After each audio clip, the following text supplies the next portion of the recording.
ये कहानी किसी बॉर्डर गांव की नहीं है। ये कहानी भारत के सबसे सुरक्षित एयरबेस की है, जहां दुश्मन बाहर से नहीं अंदर तक पहुंच चुका था। और सबसे डरावनी बात, उस रात सब कुछ होते हुए भी किसी को साफ समझ नहीं था कि कंट्रोल किसके हाथ में है।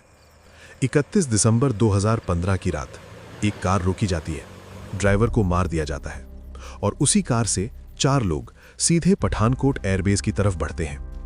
उनके पास हथियार थे, लेकिन उससे ज्यादा खतरनाक थी उनकी जानकारी।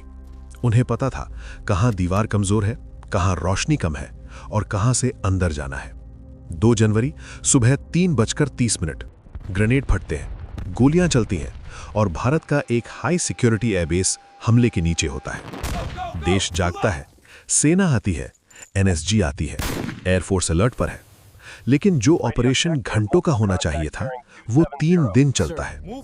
एक सवाल जो कभी आराम से पूछा नहीं गया, जब आतंकी सिर्फ 4 थे तो ऑपरेशन 72 घंटे क्यों चला? एक नहीं, कई कमांड, कई फैसले और कोई एक स्पष्ट आवाज नहीं। कुछ जवान आतंकियों से नहीं मरे, कुछ अपने ही फायर में गिर गए। इस सच को कभी पूरी तरह स्वीकार नहीं किया गया। अब कहानी यही नहीं रुकती।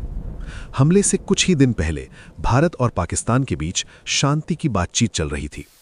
तो सवाल उठता है, यह हमला सिर्फ आतंक था या एक संदेश? इंटेलिजेंस अलर्ट्स थे, खतरे के संकेत थे, फिर भी घुसपैठ हुई। पठानकोट सिर्फ एक आतंकवादी हमला नहीं था, यह एक आईना था जो दिखाता है कि जब सिस्टम धीमा होता है तो दुश्मन तेज हो जाता है। और असली सवाल यह नहीं है कि हमला किसने किया, असली सवाल यह है कि क्या हमने उस दिन पूरा सच स्वीकार किया।